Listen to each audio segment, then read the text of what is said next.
What started off as a small lie but then snowballed into, "This is my life now"? I accidentally said "you too" when the Starbucks barista said, "Enjoy your coffee." But instead of cringing and walking away like a normal person, she looked genuinely confused and said, "Wait, what did you say?" My brain completely short-circuited. I panicked and blurted out, "I said I'll bring you coffee too sometime." She lit up with this huge smile and said, "Oh my god, that's really sweet. What's your name?" Now I'm committed to this insane promise. I came back the next Tuesday with a venti caramel macchiato. Her name tag said Emma. She was so genuinely happy she teared up a little and gave me her number saying, "Text me so I know this actually happened." I figured I'd send one polite text and let it naturally fade away. But Emma started texting me paragraphs about her terrible shift, her nightmare roommate Stephanie who never cleaned dishes and left rotting food everywhere, how my random gesture of kindness completely made her weak and gave her hope that good people still exist. I felt genuinely bad for her situation, so I kept responding with supportive messages and stupid memes to cheer her up. 3 weeks later, I'm bringing Emma coffee every Tuesday at exactly 2:47 p.m. during her break. She starts calling me her coffee angel and introducing me to her coworkers as the sweetest guy who randomly brings me coffee for absolutely no reason except pure kindness. The whole coffee shop thinks we're dating. Her manager keeps asking when I'm going to officially ask her out. I'm too deep to correct anyone now. Then her mom visited from Ohio for Emma's birthday weekend. Emma insisted I meet her, saying I was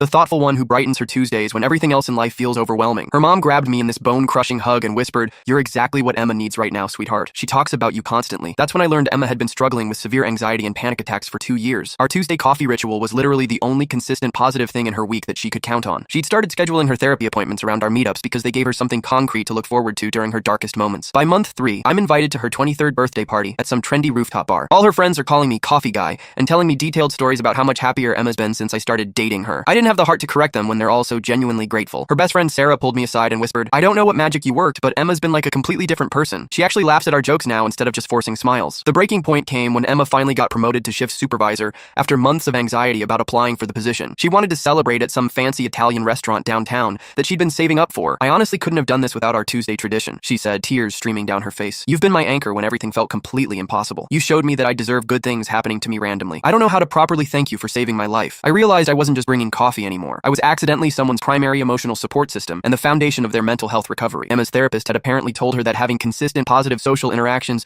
was absolutely crucial for her healing process, and somehow I'd become that irreplaceable person in her life. Now I'm 4 months deep into being someone's weekly lifeline because I couldn't handle 30 seconds of social awkwardness at a coffee counter like a normal human being. Emma just texted me a 3-paragraph essay about how excited she is for me to meet her parents this weekend. They're flying in from Cincinnati specifically to meet the coffee angel who changed their daughter's life completely and helped her find herself again after losing hope. Her dad, Richard, apparently wants to take me golfing on Sunday morning to properly thank the young man who brought our Emma back to us when we thought we'd lost her forever. Her mom has been cooking my favorite meal all week, except Emma made up what my favorite food was because she was too embarrassed to admit she didn't actually know me that well. I'm completely trapped in being someone's accidental hero over a misheard "you too" that spiraled into becoming the most important person in a stranger's mental health journey and recovery process. The worst part? I actually look forward to Tuesdays now too, and I think I'm falling for someone who's in love with a version of me that doesn't really exist.